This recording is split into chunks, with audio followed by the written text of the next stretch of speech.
आज आमच्याकडे गाडी आली ड्रीम युगा। गाडी येण्याचं कारण एवढंच आहे की गाडीचे दोन्ही चेसीचे पाईप तुटले होते।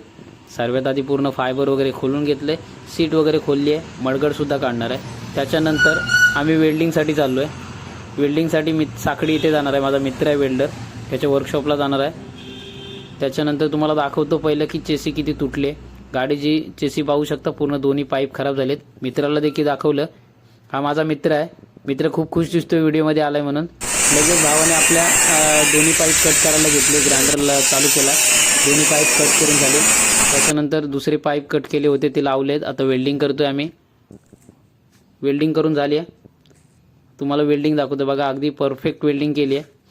त्यानंतर वेल्डिंग झाल्याच्या नंतर आम्ही आमच्या गॅरेजला जायला निघालो आहे, कारण बाकीचं काम पण बाकी होतं। त्याच्यानंतर येऊन पहिलं सर्व बर वगैरे काढली, तिथले साफ केली, कलर वगैरे मारायचा होता, कलर पण मारून झाला आहे। थोडा वेळ थांबलो, त्याच्यानंतर सुकल्यानंतर कलर गाडी फिटिंगला घेतली आहे। पूर्ण गाडी आता फिटिंग झाली आहे।